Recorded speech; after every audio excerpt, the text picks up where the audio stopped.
All right, I think we are ready. So welcome everyone to the Reflections on Active Mobility in the Middle East and North Africa webinar today. I'm really delighted to welcome representatives from Lebanon, Dubai, Oman, and Egypt that are going to be sharing with us their work and their knowledge about active mobility in this very important region. I just want to say that today we are talking about active mobility because it is incredibly important for many reasons, but we will concentrate on two very important ones, which are road safety and climate change. Why is it important, road safety and climate change, when it comes to active mobility? And first, because we have 1.2 million people that die every year in traffic crashes, and the majority of them are people that walk and cycle. So incredibly unfair. Another very sad statistic is that road safety is the first cause of death for children and young people ages 5 to 29. So a lot of those young people are people that walk particularly, but also the ones that are starting just their independent life and they want to cycle, and they unfortunately have very bad experiences and results.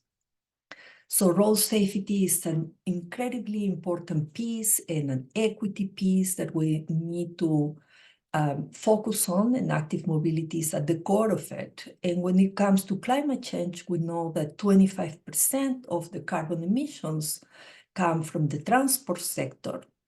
And at the same time, we know that walking and cycling are the lowest emitting modes of transportation. So reports ranging from the very, very important IPCC report says that we need a transformational change in the transport sector if we are to keep the 1.5 degrees Celsius target that we agree in Paris.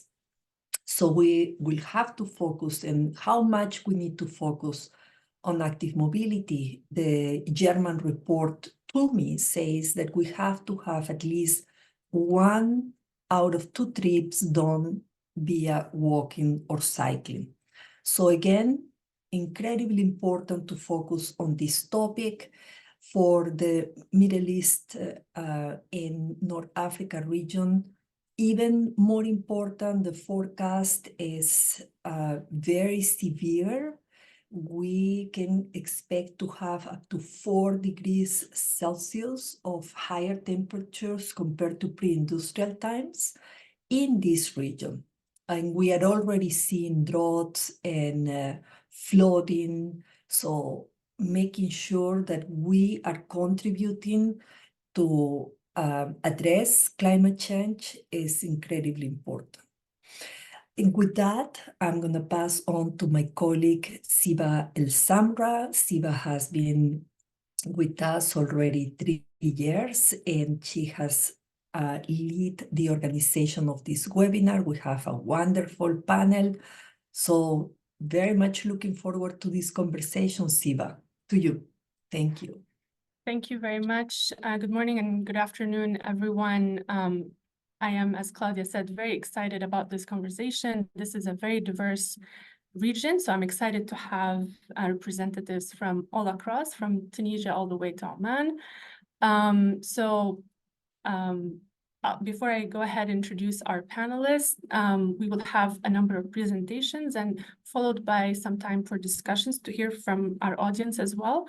So please go ahead and throughout the presentations and after, go ahead and put your questions in the chat box and we will have time for those after. Now, without further ado, let me introduce our speakers today, starting with Dima Abu Rizq, who's an urban design consultant and founder of Street Design Team in Dubai, the region's first firm dedicated to walking and cycling urbanism. She's currently collaborating with local schools to promote active travel and is organizing workshops with various stakeholders in city planning to raise awareness and enhance skills. Also, Dima works with the Roads and Transport Authority in the government of Dubai, focusing on the strategic plan for cycling-friendly cities. Next, we have Aya Dridi, who's representing Velotion Tunisie from Tunisia. She manages various tasks in support of project coordinators covering logistics and communication. Aya's journey with Velotion began with coordinating bike outings for the cyclotourism project. This experience has allowed her to delve into the world of sustainable cycling and promoting an eco-friendly means of transportation while actively contributing to the team. Next, we have Zeina Hawa and Elena Haddad, who are co-founders of Chain Effect, a Beirut-based organization that focuses on facilitating cycling as a form of sustainable transport and development. Zeina is also currently working as a senior design engineer with Sustrans, planning and designing a range of active travel, infrastructure, and healthy streets projects in London. Zeina has a broad background in urban planning, engineering, policy research, and communication design, graduating with a master's in transport and city planning and a master's in environmental engineering from University College London. Zeina's interests and focus lie in transportation planning and urban design and the role of participatory design in placemaking projects and city development. While Elena is currently working in tech to accelerate the energy transition to renewables through digital strategies. She has a background in engineering with experience in international development, sustainability, climate change policy, and emergency relief situation. Elena earned her master's in environmental engineering from University College London as well, and a master in engineering for sustainable development from the University of Cambridge. Dr. Gustavo de Siqueira is an associate professor of the urban planning and architectural design from the German University of Technology in Oman. He holds a PhD in sustainable design from the Resource Efficiency in Architecture and Planning program. His teaching focuses on urban design strategies for walkable neighborhoods and community engagement. His research investigates the role of neighborhood mosques in activating public spaces in Muscat. Additionally, he's a consultant for the Ministry of Housing and Urban Planning and the Muscat municipality. Last but not least, Hiba Musa, who's the co-founder of Tabdil, Cairo, in Egypt. She's an urban planner and architect. Her career and advocacy activities are focused on inclusive and sustainable urban mobility. She holds a bachelor from Alexandria University and a master's in urban development from Technical University in Berlin. Hiba is a co-founder of Tabdil, the Center for Cycling Urbanism in Egypt.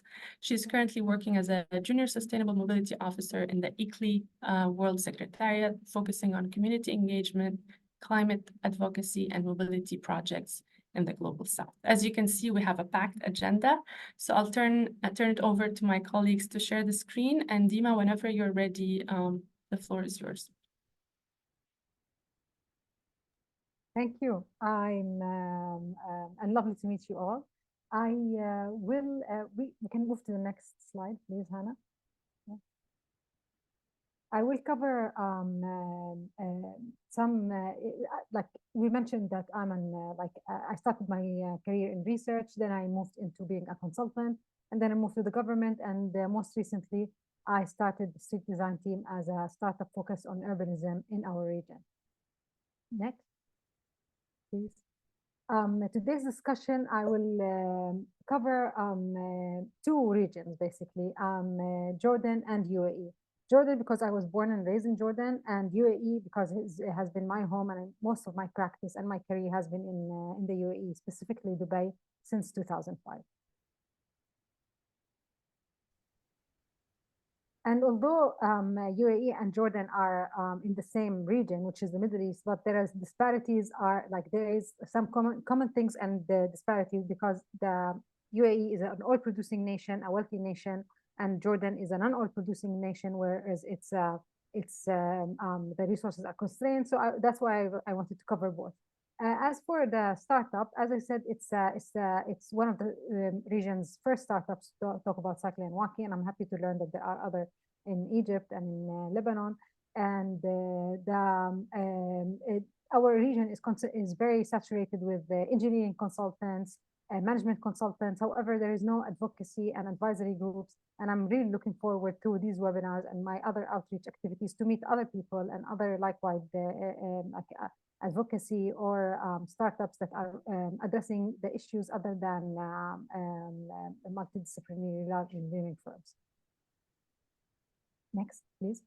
So our work so far, the startup is 1 year old. I focus a lot on outreach and awareness, and I engage with like on different platforms, in person and online, and even in courses with professional development organizations in order to promote cycling and walking, as well both in Arabic and English. So next, please.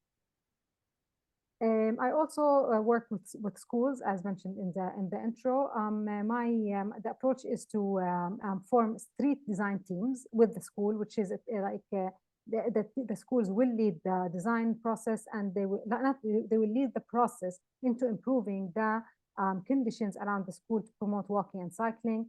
We work with different levels of students, the walking bus was targeted towards primary students, whereas other schools I worked with secondary, which worked better. Working with secondary children seems like logically they're more independent. The discussion with them will be more like we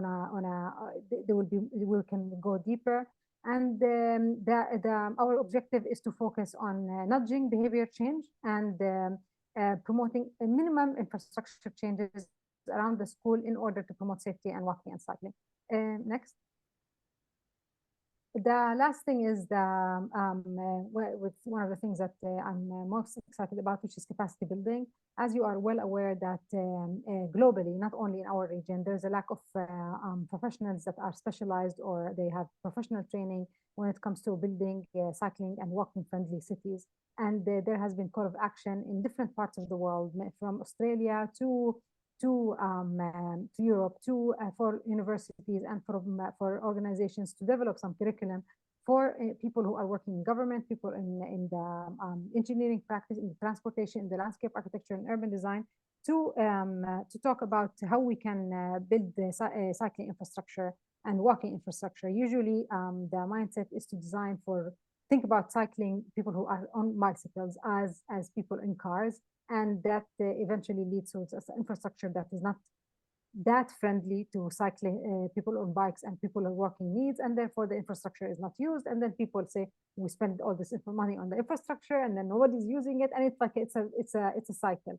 However, focusing on capacity building, having people from different specialities, such as the one that we are showing on this photo, we've organized based on the announcement by the government of the Netherlands that they have allocated fund for promoting capacity building and promoting cycling and walking around the world, and they wanted to train 10,000 professionals in 10 years. So we were able to capture this opportunity and organize a training session in Dubai in November 2023 with the help from the Netherlands consulate in Dubai, and the ministry fully funded the training, and the Dutch Cycling Embassy also organized and brought in the experts. And we invited 30 people from different government agencies in Dubai. That was mostly targeted for the government sector. We invited people from the police, people from the education, people from the roads department who are building the infrastructure, people from the developer side. We invited the bike sharing company, and we've developed exercises and case studies and walked around, and it was extremely rewarding. And Gustavo, you'd be happy to know that the exercise in one of the days was about Friday prayers. How do we get people in and out of the mosques around Friday prayers? And I would like to go a little bit deeper into this because traditionally in the UAE, the weekend was usually Friday and Saturday. Then last year, the weekend was shifted to Saturday and Sunday. So Friday became a working day, and the schools and the workplaces are dismissed at 12 o'clock in preparation for the prayer. And the prayer is a major rush hour in the city. So the rush hour for the prayer, it became the same time as the rush hour, people leaving schools and people leaving workspaces.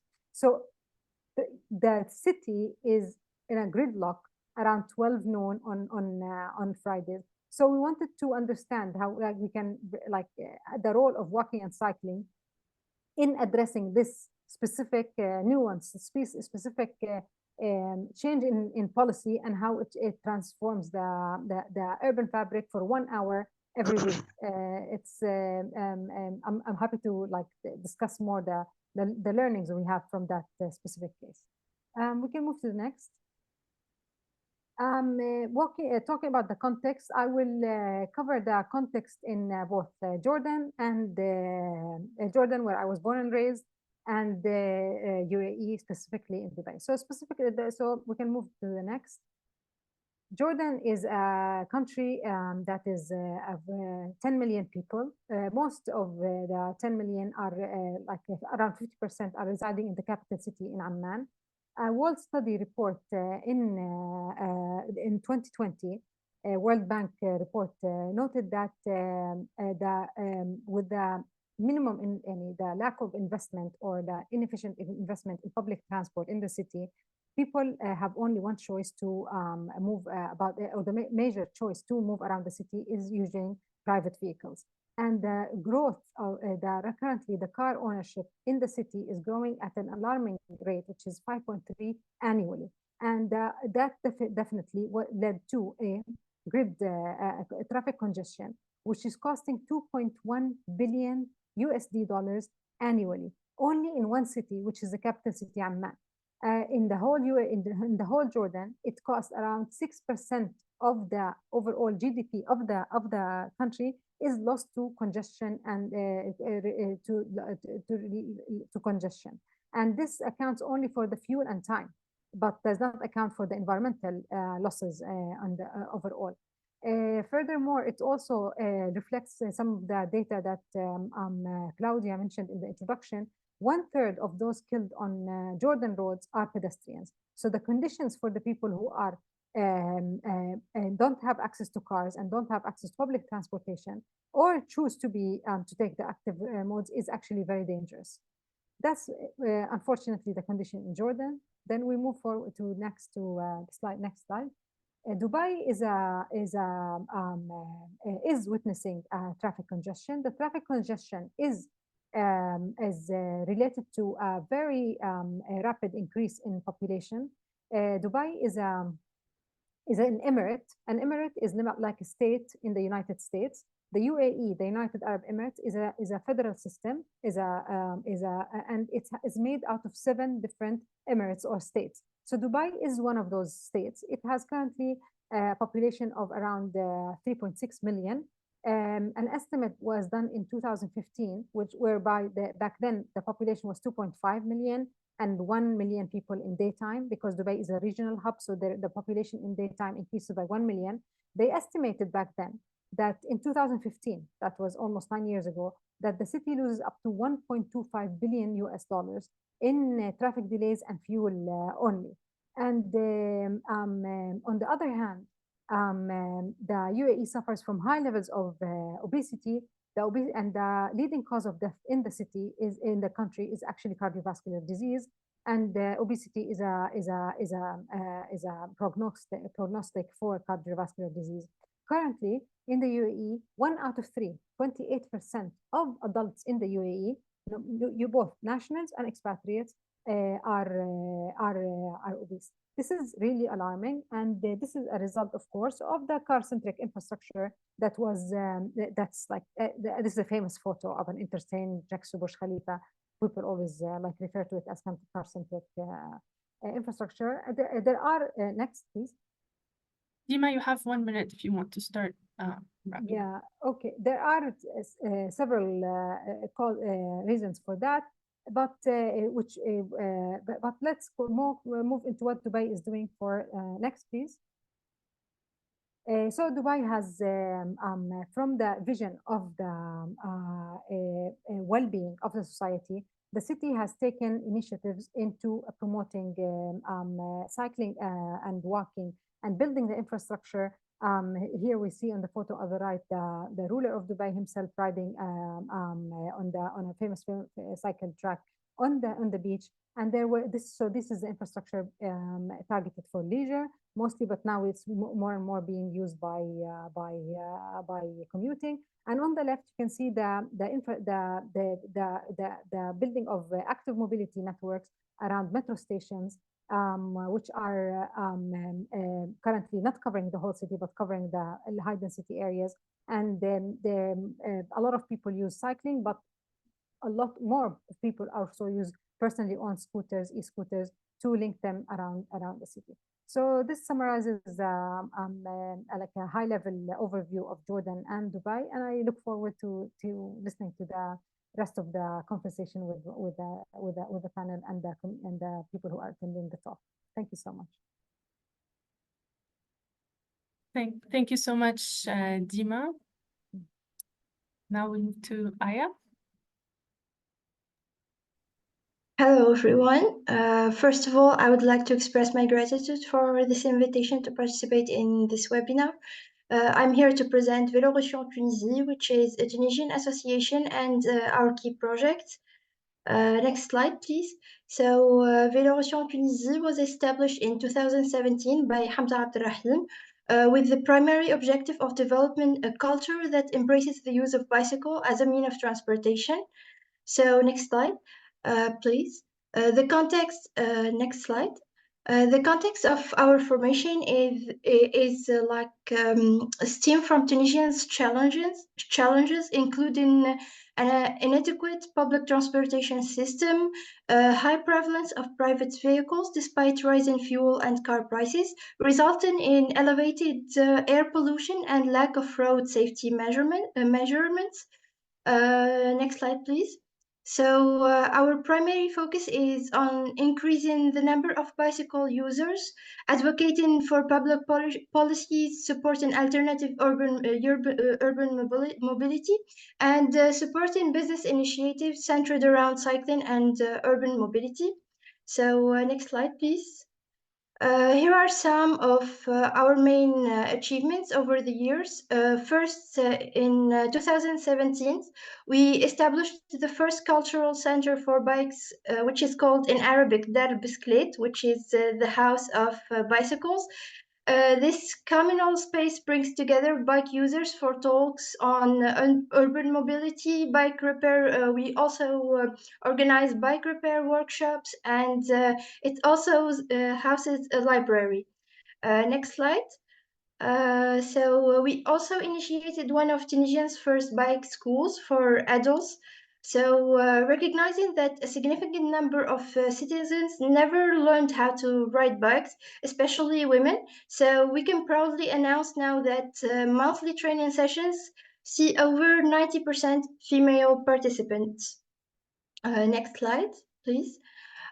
We also organize monthly bike parades known as critical mass, which serves as urban bike manifestations to raise awareness among citizens and authorities about the importance of bicycles and the urgent needs of bicycle infrastructures in Tunisia. Next slide, please. Also, building on the success of our bike school, we launched this project which is called Bicycle Tourism Tours. New bike practitioners join weekly tours to train in urban traffic and discover the cities in a really beautiful way by bikes. It's an alternative ways than cars or which is and we have really like more than 100 participants guided through the city each month. Next slide, please. So also as bike advocates, we work on developing and implementing bicycle parking facilities in collaboration with urban planning universities, and also in providing local authorities with comprehensive bike path studies. Next slide, please. We aim also to introduce bike sensation to people with mobility challenges using locally designed and built tandem bikes to offer individuals with disabilities the chance to experience the sensation of bike riding. Next slide. So also one of our well-known projects is called Cyclo Incubator. This project aims to support young entrepreneurs in the creation and consolidation of bicycle-related businesses and business ideas and products. We have held so far 3 successful editions. We provided trainings, workshops, and access to funds for the chosen projects. Next slide. So as we tackle the economy level, we also have held the first bike market in Tunis, which is called in Arabic also Souk al-Bisklit. It's one of the first markets in Tunis where the bike enthusiasts have the chance to sell and buy bikes. And there are also the bike equipments at affordable prices. Next slide, please. Our work also aims to elevate the status of cycling professions. As we organize bike repair trainings and workshops, we aim mainly to increase the recognition and value associated with careers in cycling-related professions, such as bike mechanics or cyclotourism guides. We also by that, we create working opportunities to unemployed youth. Next slide. One of our most recent projects is called Sustainable Mahdia City.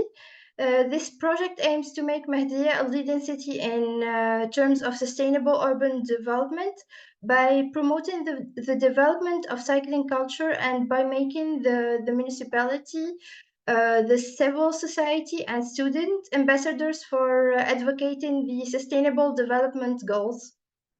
We have tried to integrate young people in the city into civil society and engage them in advocating the SDGs.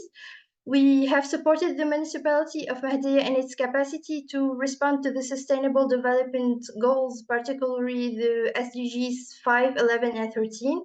And also we increased the practice of cycling as a means of urban transportation, and we're trying to advocate for sustainable mobility. Next slide, please. So these are some of our financial partners. Next slide. And this is the team of Vélorussion Tunisie. Thank you. Thank you very much, Aya. Very happy to hear about all the efforts. Next, Zena and Elena, tell us more about Chain Effect and Lebanon. Thanks, Tiba, and hi, everyone. Thanks for having us. I think we're going to try and alternate between Zena and I, so hopefully we'll stick to the time. Maybe we can just go to the next slide.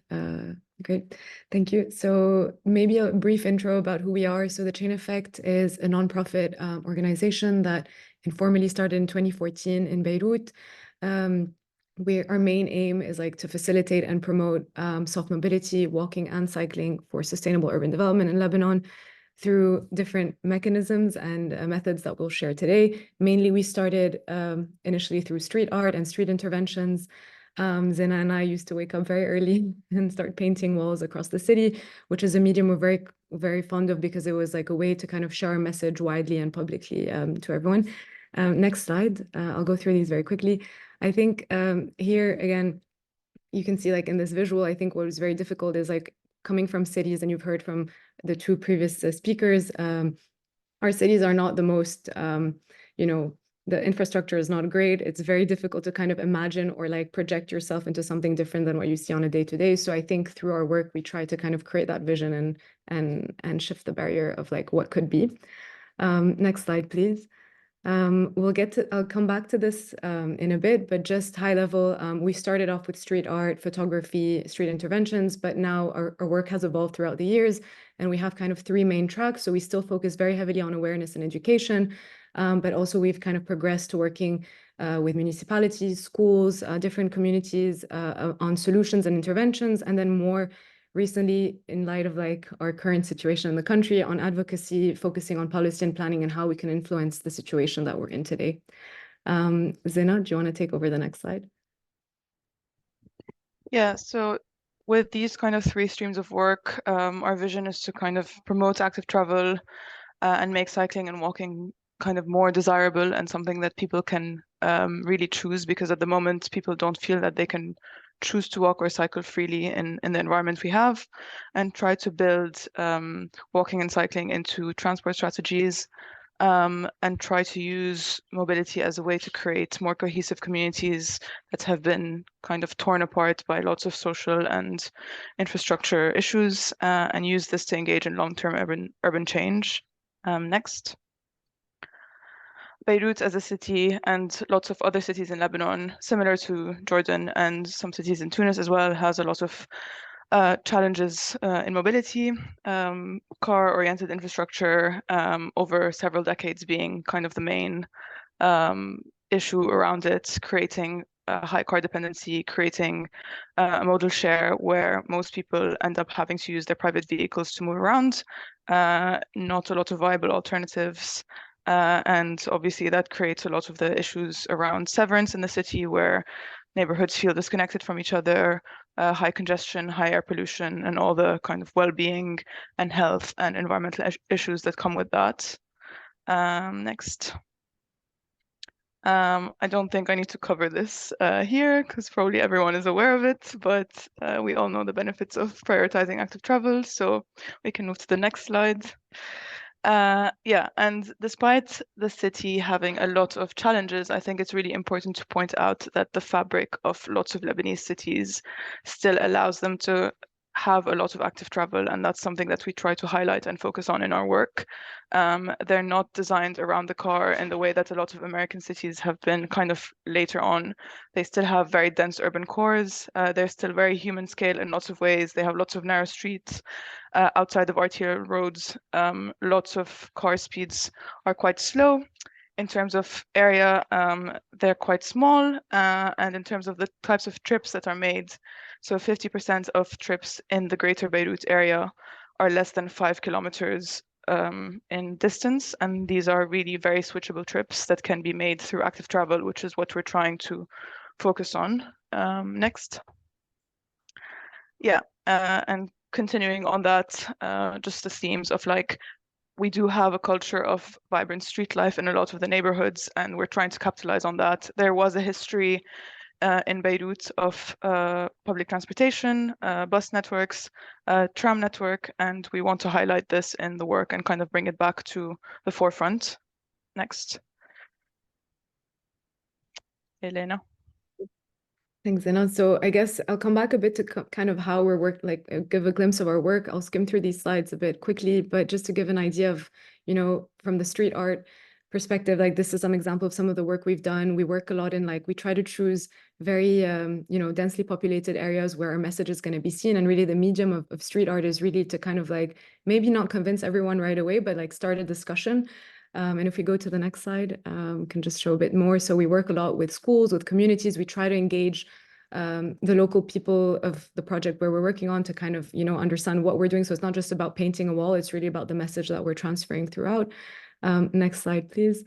So as part of that, you can see kind of our work has evolved as Zena and I and the team have grown kind of throughout the years, moving from, just painting walls to kind of engaging more meaningfully, creating workshops, teaching about, working in different areas in Lebanon, whether it's Karantina, whether it's Beirut, whether it's Batroun, whether it's refugee camps like Nahr el-Bared. So there was a lot of embedding of us to kind of understand the different, areas we work in and the different, how we can provide solutions to them. Next slide, please.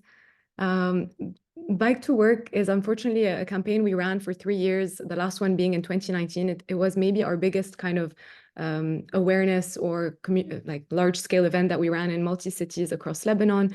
The idea here was to kind of provide a platform or space for people who are facing like a lot of, you know, barriers to cycling, to kind of try it in an easy way. So we partner with local bike shops, provide free access to bicycles. We had the Beirut municipality help with like temporary bike lanes. We created stations where we could kind of allow people coming from outside Beirut to park their cars and then continue their journey. So to start to simulate this connected journey like ideology. And it was quite successful. We saw the participation grow year over year. And we even in the last year, like used a lot of our momentum to like do outreach politically and like with the international community. And actually on that last year, the Beirut mayor used our event to announce 16 kilometers of bike lanes, which we are yet to see, but still it was a good step to kind of help move towards more, pushing them towards meaningful change. Next slide, please.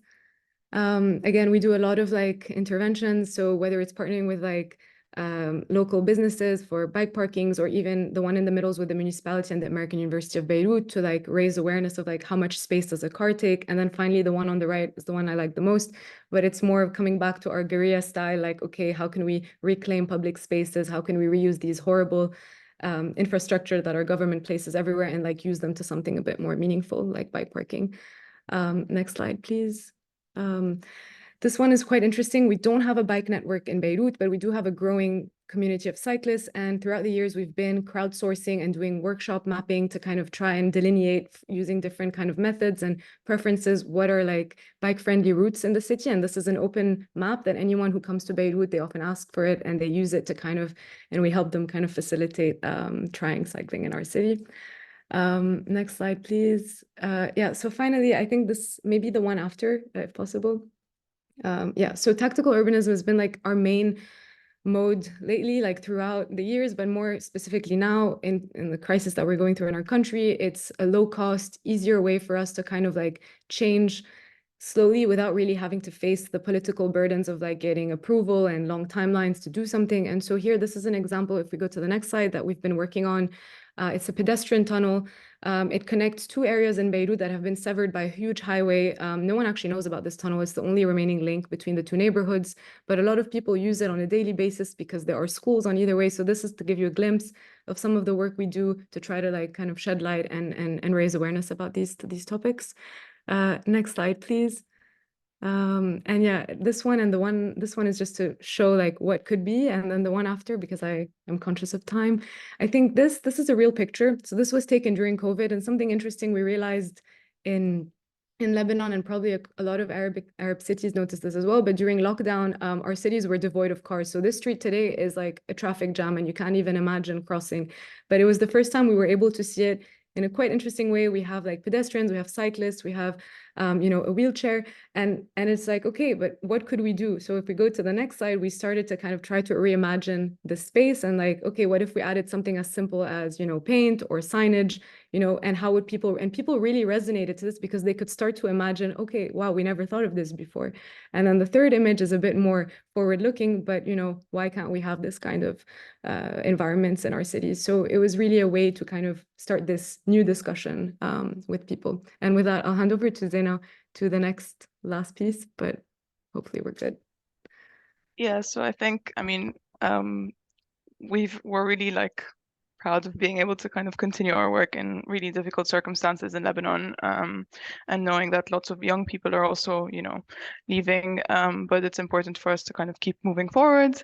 But for now, I think our main focus is to try to, you know, work on like concrete projects, pilot projects that we can try out and like demonstrate something rather than just doing a lot of awareness.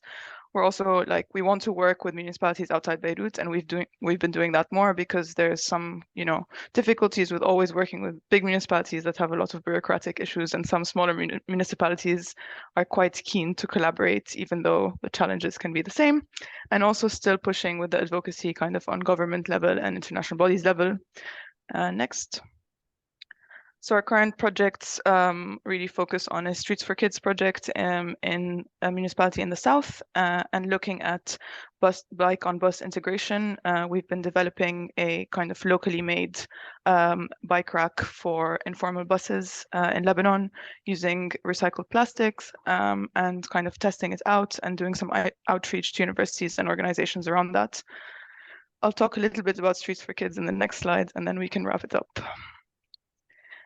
So this is a project, it's a program of design workshops, basically, and we wanted to expand the idea of streets to like designing streets with kids, and we wanted to kind of do a whole development of engagement with stakeholders and take this to kind of design level and implement the project based on people's ideas. Next.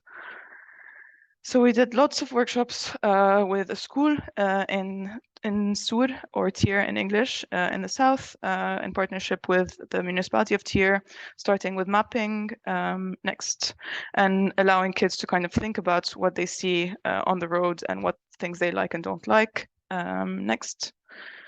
And starting to get them to kind of, you know, notice the things that are good about their environment and the things that aren't good. And it's important to, you know, make the point that we don't really talk about these things at school. We don't, like, children are kind of brought into an environment where the car is the main mode of transport and there's no kind of alternative or question about that. So this exercise was really important in getting them to start thinking about things differently.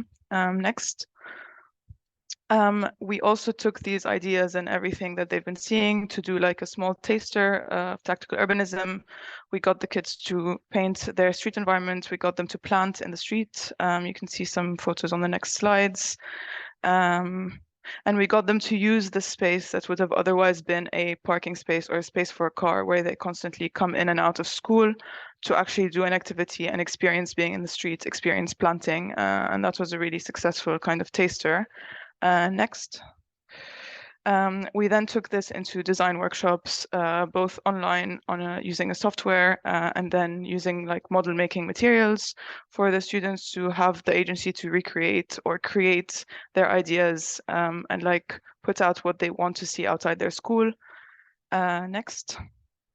And then we finally took some of these ideas and developed, like we worked with lots of local partners, so carpenter and someone who works with plastics recycling to develop some of these ideas into real life street furniture that we then installed outside the school and created a crossing outside with them. Next. And then we got the students to kind of work in the environment and paint these and like plant everywhere. And that was just a couple of weeks ago. So it was nice to be able to do this in a very challenging context where the beginning, you know, the beginning of this project was always like, no, we're not going to be able to do this. No, we're not going to be able to install anything, both from the mayor and from the school, to get to a point where through a series of lots of workshops and through a lot of, you know, conversations, we were able to finally get it there. And originally it was just meant to be a trial, but it seems like everyone's happy with it being there on a permanent basis, which is a nice thing to end on. And I think that's the end. We can talk about these in the discussion, but we've mainly looked at kind of the challenges in Beirut and split them around, you know, incentivizing active travel and trying to disincentivize the car, having the political will to actually push forward these solutions, and looking at public transport and active travel integration. Thank you very much. Thank you very much, Elena and Zena, for this impressive work. Now we'll move to Gustavo to tell us more about Oman and maybe switch a bit from cycling towards walking.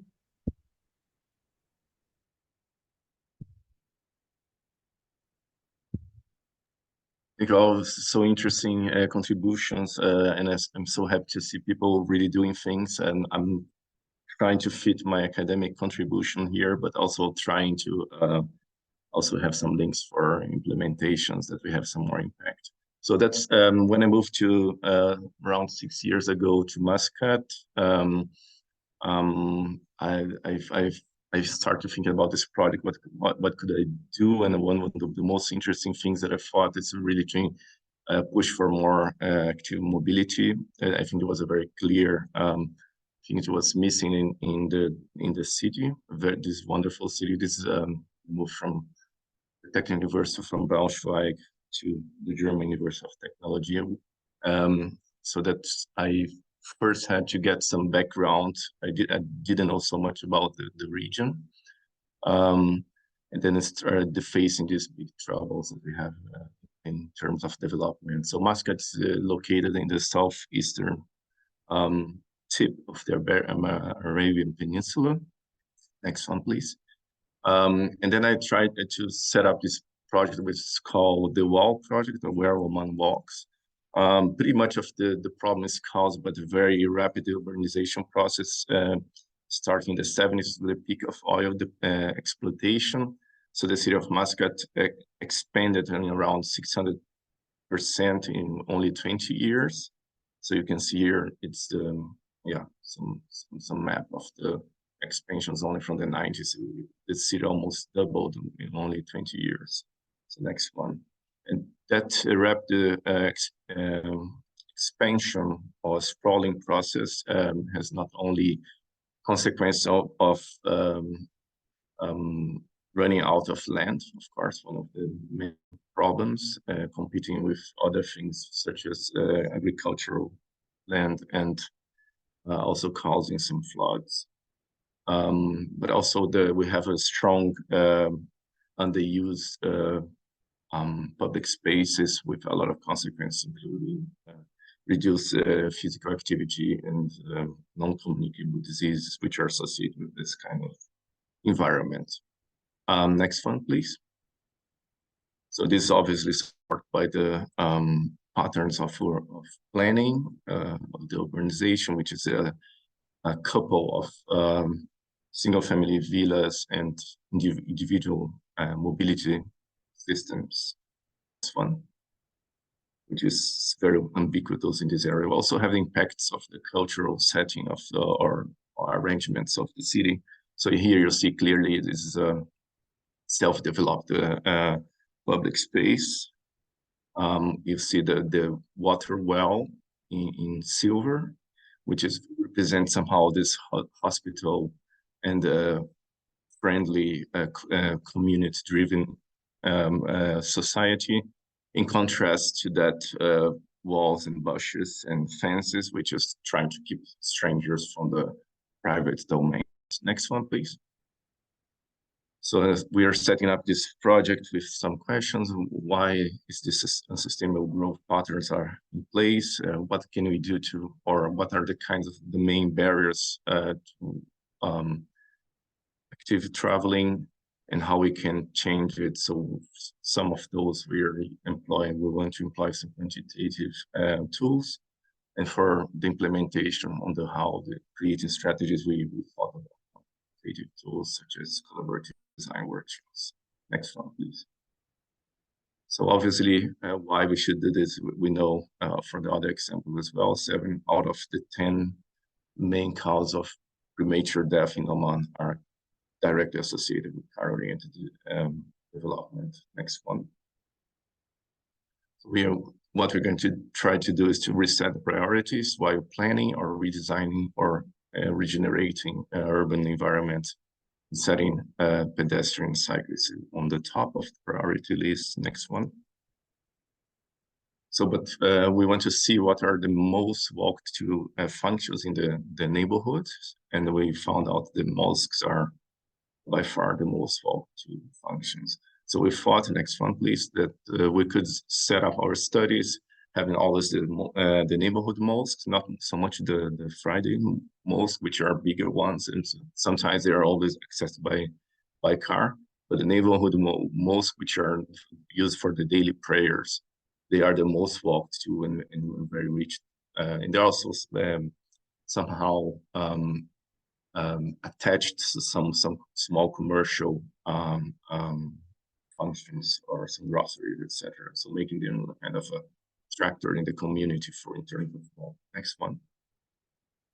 So we developed some tools for mapping and survey, so which are quantitative assessments on the perception, as well as the objective measurements of the environmental qualities. Next one.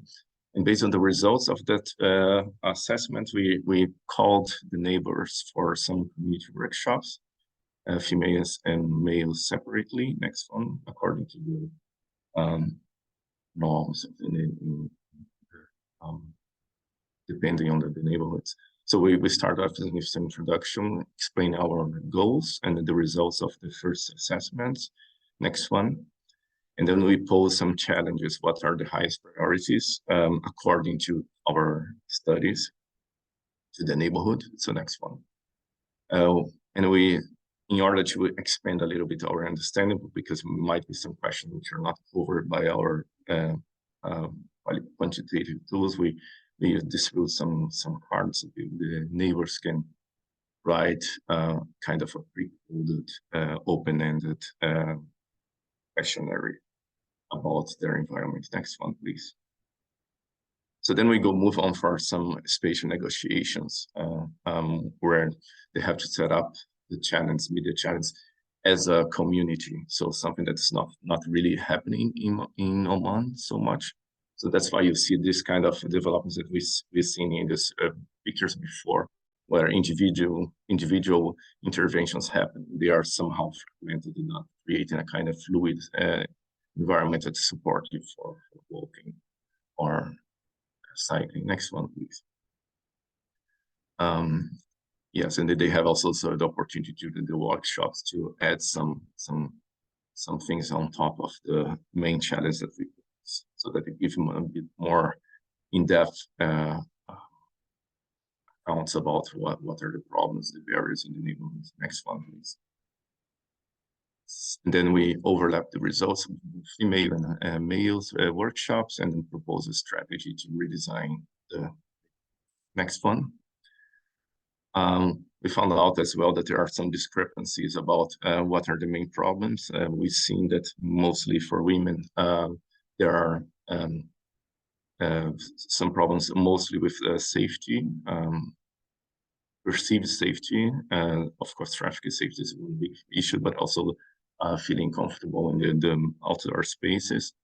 While for the men, they are mostly concerned about infrastructural problems and maintenance of the neighborhood environment. Next one, please. So that's where the first 5 phases of the project stop. So next one. So we thought when we were asked about the challenge, we thought that the challenge is based on 3 different questions. One is about the public space and how to develop, regenerate it, but also how the typologies that are somehow created by or proposed by the Ministry of Housing, how they influence, how can we change the typology that we can address these problems, and as well probably the mobility system as in general. So the next project, it's the SAM project. So next slide, please. So safe and active mobility. So we partnered up with the Ministry of Health in Oman and the World Health Organization, and we got some funds from the Bloomberg Initiative for a partnership for health cities. And we could, next one, implement a small intervention in one of those areas where we run out these workshops. Next one, please. Slowly. Yeah, so it's somehow a small intervention reorganizing this space, reducing a little bit the number of the car parking, redesigning one kind of slow down, like a kind of slope in front of the malls where women were able to access the groceries without crossing the front side of the malls, which was also detected shops. Next one. And we are happy to somehow do the intervention with some difficulties throughout the process. Next one. So then we moved on, and parallelly we start thinking about the typologies of housing, how they are designing in Oman. Next one. We realized that the next one as well, that randomly the Ministry of Housing started creating this kind of higher density areas with apartment buildings which are highly stigmatized among the residents around it, and also the ones Omanis usually they don't want to live in this kind of housing. Next one. We want to understand why, and then we've create a research project dividing 2 branches. One is thinking about how to increase the efficiency, different mix of typologies, so covering the demand of housing, while we can still think about creating typologies which are more culturally sensitive and acceptable for the local. Next one. So then thinking about what kinds of different to correlate dwelling units density with different measurements about density. Next one. We found out many of those are statistically significant. Next one. And we decided to make some combinations how to increase the density in different case studies. And we found that we can really, with small adjustments, achieve a lot of good results without having to always expanding the footprint of the city. Next one. Then we make an inventory of the existing typologies, which are alternative for villas. Next one. I think how is the internal spatial structure of them, and trying to correlate next one with the results of some surveys of the preference why people, first we found, of course, that more than 3/4 of the Omanis, they would like to stay in a single family houses. And on the right side, we see why they want to stay and not move into another type of typology. So we have the 5 main reasons, including gardening, number of rooms, parking spaces, and having 2 floors, and affordability. Next one.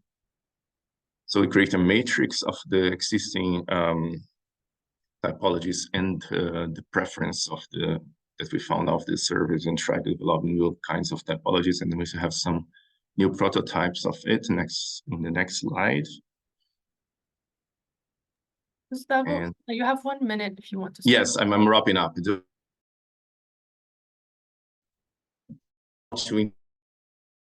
Typologies.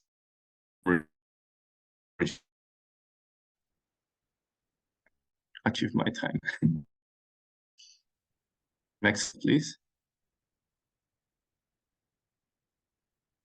And this is a normal setting, urban setting. Next one. And then how we could integrate these new typologies in this kind of setting. So this is the main point. So next slide. And the last project that we still not funded yet. So we are thinking about, obviously, with the Ministry of Health is thinking about new public transportation networks, but with the current setting of neighborhoods is quite impossible to make it. So how could we thought whether we can have alternative solutions using the infrastructure that we have, using maybe connect autonomous vehicles. Next slide. But thinking next slide as well, instead of using the normal traffic engineering settings, so how can other technologies support maybe active traveling and pedestrian spaces? Next one. Just to wrap up, combining different kinds of strategies and how the suitability in different environments. Next one. And how would be the implications in the perception, and also different mobility system when we change in our environment. Next one. So next one. Yeah, so this my contribution, and what can we do with these neighborhoods, or have a lot of, we can finalize next slide and the other one. I think I run out of time. Yeah, so there are a lot of open questions on how, especially how to integrate different types of the different typologies and public spaces, and as well the mobility system. Then thinking about in a comprehensive way how to change these neighborhoods. Yeah, thank you so much. I'm looking forward to discussion after this. Thank you very much, Gustavo. Really loved hearing about Oman. Last but not least, Hiba, take us to Cairo. Yes, thank you, Siba, and thank you for all the presenters. It's always great to see what's happening on the regional level. I'll go ahead and make a short presentation about the work of Tabdil and cycling in Egypt in general. So Tabdil is, as you can see, Center of Cycling Urbanism in Egypt. We work on 3 things: design, research, and advocacy for cycling mobility, basically, but we also always address walking mobility because it comes before cycling, and it's always a priority in our work. Our vision is for the Egyptian cities to be built around human needs and respecting the environment, and for the pedestrian and bike users to have the right of using and shaping also the public space in their cities. And our mission is to inspire and mobilize the urban residents to interact with the changes in the urban mobility scene and anything around it, like fuel prices, for example, and the culture of movement. And our main approach is multidisciplinary. So we also work with artists, people who work with the technology. We work with IT, design, and knowledge production. Basically, we knock on every door that can help us in our message. So, for example, one of our projects is from Alexandria Corniche. We made a participatory workshop to reimagine the waterfront street in Alexandria to be more cycling friendly. And just to, that was before any discussions on cycling infrastructure in Egypt. So in order to deliver the idea to the public and also to have participation beyond people who can cycle, we modeled all the cycling infrastructure on a VR model and made people able to use this simulation and on a fixed bike. And then we had some surveys before and after and communicated this with the government, with the governorate of Alexandria. Just a bit of background on cycling in Egypt. I just added some photos to give you some impressions about cycling in Egypt. We used to have a vibrant cycling scene and cycling culture that slowly started fading out with the rise of planning for motorized mobility. This is typical for, I think, most of our cities. So the photos you can see here are of cyclists are from different bike users in Egypt. One of these photos with so many students in front of the French school in Alexandria. This photo is from the 1920, and these the photos on the upper row is from 1950s in different cities in Egypt. And the terrible photo with a lot of cars is from Cairo, of course. We have recent changes in the mobility scene. So there is a comeback for the cycling culture, a young cycling culture that is growing. There is also some promotion of cycling on the government level. So here you can see our president cycling, and he's always calling for cycling, but the planning is not catching up with this. So as you can see on the right side, it has been a trend in Egypt that we have highways and overpasses invading our cities to the degree that it's also covering up houses, and whole residential neighborhoods are being torn apart because of planning for cars. Taking in consideration that only 10 to 14% of the Egyptian people own cars. We have two different cycling culture, not only one cycling culture. So we have what we call lifestylers, and those are younger people who cycle either for fun or for sports, or they are environmentally or conscious, or they have some awareness about health. And then we have what we call old schoolers. They are the people who work out of habit or economic necessity, or they don't have any other option but cycling, including also vendors. And the old schoolers is mainly men. The lifestylers, or the new wave of cyclists, are younger people who also cycle in groups. So some of them would transition eventually to cycling as mobility, but not always. And then we also have kids who cycle. And then there is a vague space in between of people who cycle as a way of mobility, but also it's out of awareness. One of our main challenges is that the cycling community is very, let's say we have a gender gap, a very big gap that only 1% of people who cycle in Egypt are women.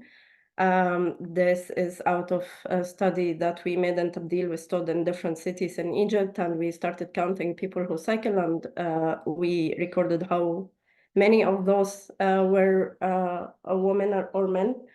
Also, let's say, since the Lifestylers group introduced cycling back to women, there is a transition, but a very slow transition. Women cycle in group for recreational purposes, but not for mobility. I personally experienced this in Cairo. I'm known as the woman who cycles. So people would recognize me once they see me, because normally there are not many women cycling in the streets.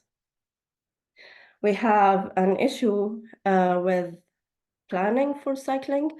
There are some initiatives by the government, by different departments in the government around planning for cycling, but it's normally not informed enough about how cycling works or where to place these cycling facilities. So, for example, on the left side, there is a bicycle lane that was initiated from a national governmental entity. This is on a highway with a speed limit of 120 kilometers per hour for cars. And as you can see, it's not a protected cycling lane even, but it was drawn on the road after one of the cycling, let's say, athletes died in a car crash. On the right side, there is what looks like a protected cycling lane, which looks fine by the look. However, it's located in one of the new cities around Cairo. It's a satellite city where people normally need to use cars to go to Cairo for work. So the location of the cycling lane is not suitable. Meanwhile, there is also a trend in private suburban communities and new cities to promote cycling as a mode of mobility within gated communities. And these gated communities make cycling harder for everyone outside the gated communities, because it makes basically the whole city planned around cars to move from one community to another. And then within this community, you can cycle inside. So we try to shed the light on the different types of cycling that exist and how we can improve it for everyone. Meanwhile, there is also a cycling culture outside Cairo that is normally ignored, or people don't know of it. So, for example, we have here a photo from a school in Upper Egypt where you can see the number of bicycles. Basically, the students go by bicycles, and a lot of people don't know that we have such a vibrant cycling culture in many cities, because the focus is always on Cairo, Alexandria, or the big cities. And we have two other photos from Port Said and Ismailia, Suez Canal cities. So outside Cairo, there is more presence of cycling, especially in medium-sized cities. We try to always inform about the behavior of cycling and where cycling is present, so as to avoid, let's say, the future mistakes that can happen in planning for cycling. We also do some studies gathering data and information about cycling behavior.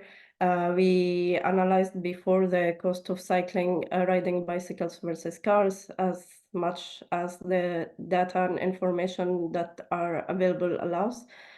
And then we also made some research about more qualitative aspects of cycling, like distributive justice, like public participation, etc.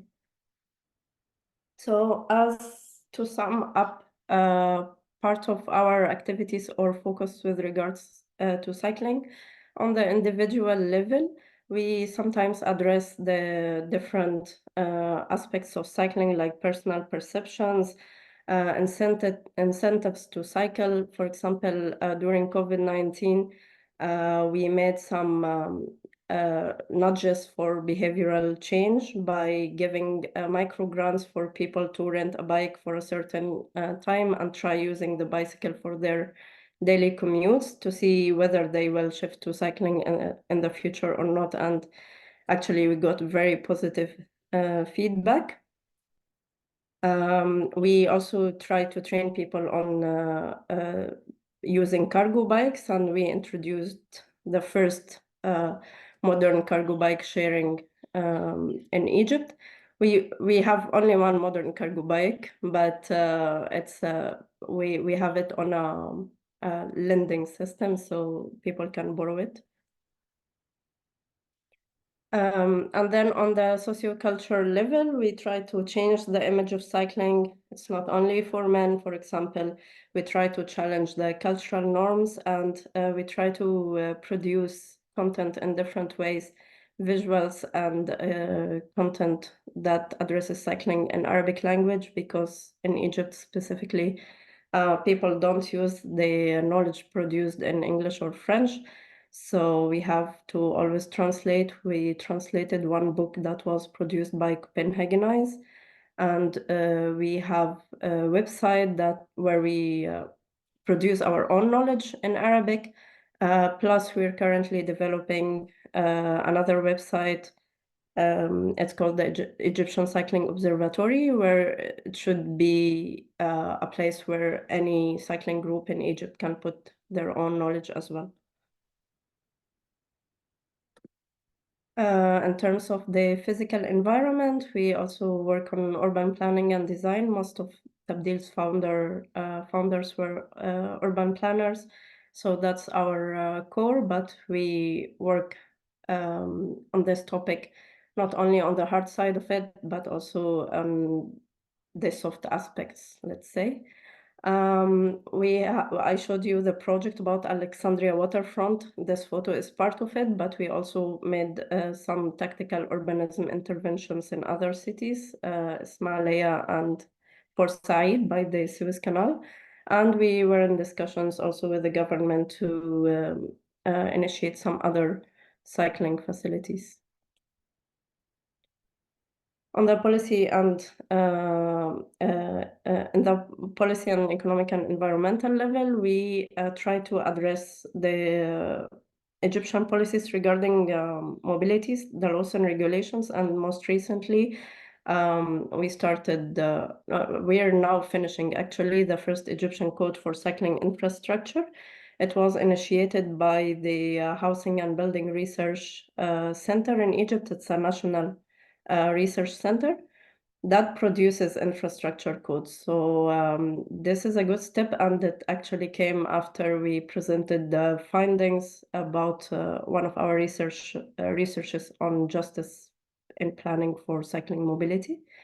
So knowledge production works somehow, and it also mobilizes for changes in laws and regulations.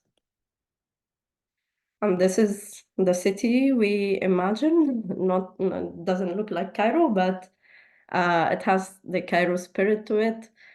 So we hope that our cities have enough space and capacity to take our cycling activities, and that we manage to achieve a collective shift in urban mobility. And that's what we are working on. And I'm also happy to see different initiatives on the regional level working on the same things. We are in contact with different initiatives from other countries. Some of them are present today, and I want to also highlight how cycling helped so many cities in the region overcome difficulties. Most recently, the floods in Derna in Libya, where cycling was one of the, like, if you have a bicycle, you can move. Otherwise, because the floods broke all the main roads, it didn't help for the mobility between different parts of the cities, and some parts of the city were totally isolated except for cycling and walking. And that's why we need to take this in consideration. We also most recently have been in contact with a cycling group in Gaza, where they use their bicycles to move aid between different neighborhoods of Gaza, because there is shortage in fuel, and also cars are basically destroyed and roads are destroyed. So that's where we see cycling. In Egypt as well, there is an economic crisis. In Lebanon, there is an economic crisis where cycling is a lifeline of the city when there is no access to affordable mobility. So it's much more than a recreational tool or luxury, or also we address the environmental part of cycling, and it's very important, but we need as well to shed the light on other benefits of cycling. Thank you very much. Thank you very much, Hiba, and thank you very much to everyone. Really heartwarming to hear all this effort. It's really labor of love, all this work that's being done across the region. And to, there's a lot of challenges, as Hiba mentioned, throughout, really vary, but it's really great work. And we don't have much time for conversations, but we'll try to answer some questions. So if you have any questions, please put them in the chat. I'll start with a question from Jim Walker. Great to see the vision in Lebanon. Do their imagination images of the potential transformation resonate and help engage communities, practitioners, and politicians? Or is the physical transformation that engages everyone more?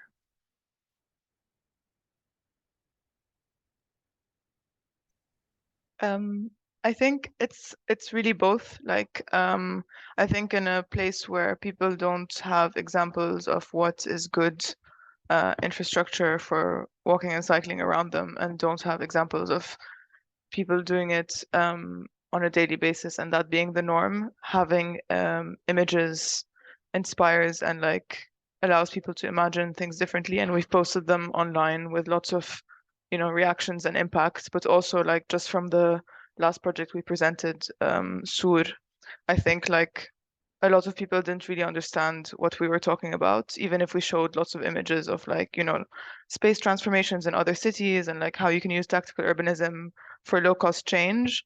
And they couldn't really translate that to their area until they actually saw the planters outside. And I think people had lots of different reactions. There was a lot of like apprehension or fear or worry about like the negative impact it's going to have on traffic. And then once the public space was installed, they realized that it's not that big of a deal and it was actually a nice thing. And yeah, so it does, make a big difference to have the physical transformation there too. Thank you, Zena.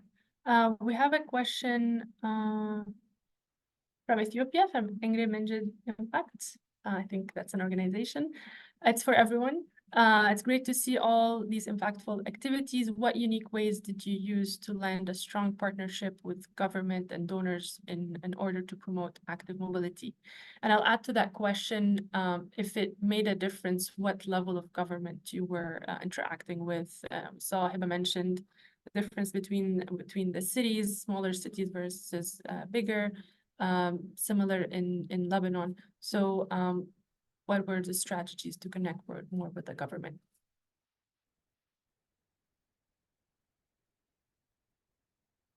Who wants to start? I'm happy to start. I don't know.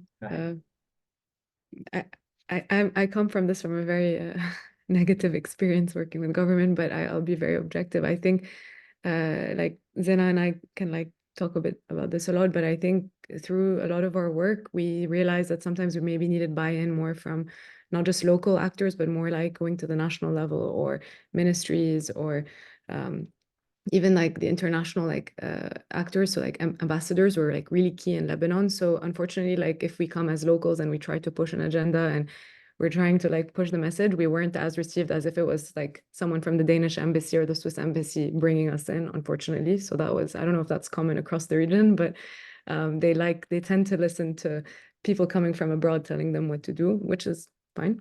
And then the second piece is also, I think once you get into the levels of being in the rooms, like getting to the prime minister level or ministry levels, you realize that actually there is no political incentive to actually do anything. And so sometimes we'd go there with a whole project, funding ready, everything is there, and there's always a political barrier. So I think coming from the Lebanese perspective, it's actually very like the lack of transport planning or design is actually very entrenched with the political design of how they don't want. So sorry to be very crude, but it's the reality. So we realize the more you unpeel the layers, that actually it's in their interest to keep the situation as it is. And so we had to resort back to kind of doing things at community level, working on our own and just doing and not like we asking for forgiveness rather than permission, actually. So, but that's just our perspective.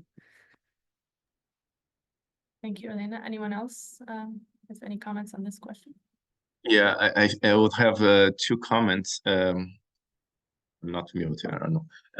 Yeah, I feel the same, a little bit from different perspective, but I think that in certain levels, I think there is a little bit of fear of losing the control over the situation, especially if you're involving communities on the process of design. I think there are some layers of the authorities that they think they especially when you have such a centralized governance models that we have here. So that some people they don't like that you start putting some ideas and even involve the communities. And I think another thing that I think especially when we have a lack of really specialized planning capacities on the planning departments, there are some misconceptions about what's active mobility, walking or cyclable. I think we have some slides that also show that this is a kind of very common thing. That slide in Egypt where you put like a cycle lane in the middle of the highway. I've seen many of those things that in Oman as well happening, that people say, well, let's do a walkable neighborhood and then, or let's improve walkability. So the message is passing through that we need those things. But when it comes to implementation, since you have some lack of capacity in some planning departments, so they start putting some walkable 12 kilometers lane in the middle of nowhere. So people have to drive there to walk. So this is a kind of a misconception about basic theoretical backgrounds of basic evidence on walkability. And I think this is also one, it's also a barrier. So I think those two things about the governance models, the willingness to do new things, and then some lack of capacity. Thank you, I Gustavo. would like to add Yeah, go ahead, a point is like with the infrastructure in cities, we can focus on top-down initiatives and a lot on what governments and policy can do. But I think there's so much agency on individual level actors too, which was what Elena said, that what we can improve our cities, especially for walking, not for cycling, because maybe cycling is an advanced stage. But as I think walking is a very good entry point for all of us, because the same conditions that are good for walking lead to cycling at the end. So I always say we can start with walking, and if that works, then we can move to cycling. So there's agency for everybody who has a frontage on the main street or have access to a main street or a street actually, to improve the conditions around that physically and actually behavior-wise and nudging-wise. So even if we have the best infrastructure in the world and the best cycling track in the world, if people put garbage skips on it, or they park their cars on it, then they cannot use it. So I take it back, instead of looking only on top-down initiatives, going back to bottom-up and the agency of each one of us to improve infrastructure conditions around their own plot or their own frontage.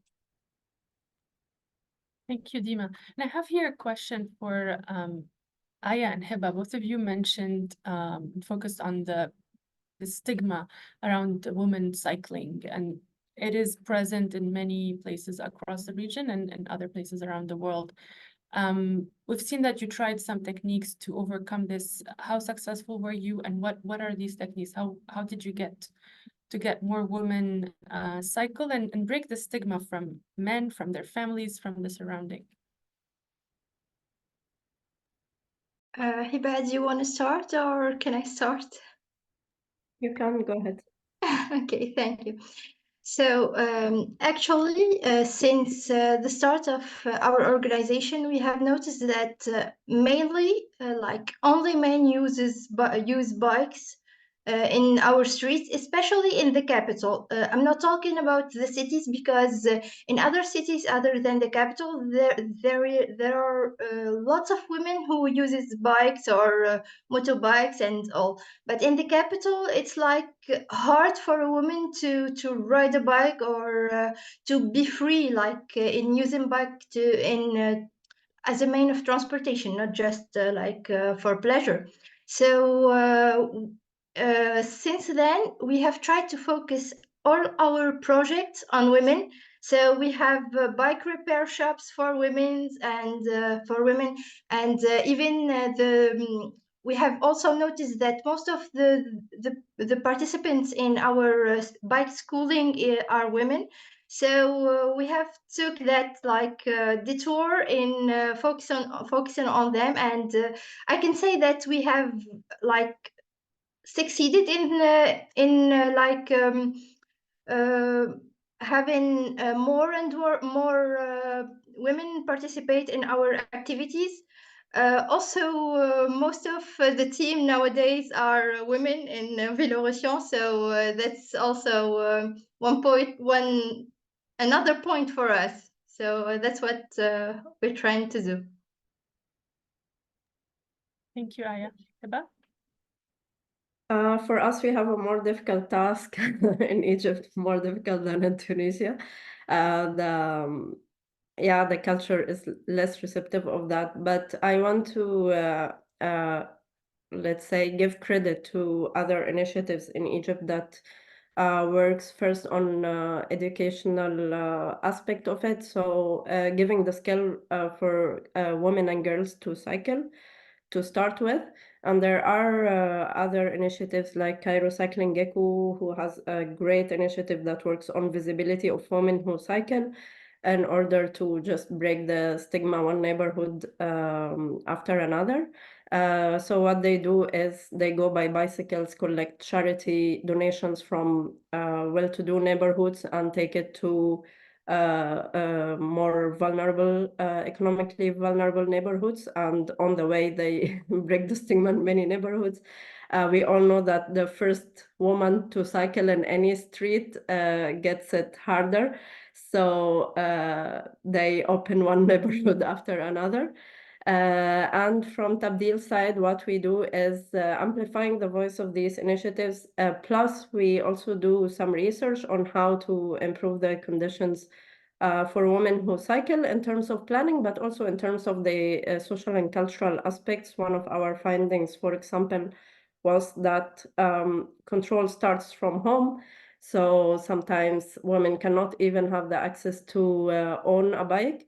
And that's where we found some improvement in women conditions, especially in very conservative society, when there was a bike sharing system between the university and the university dorms.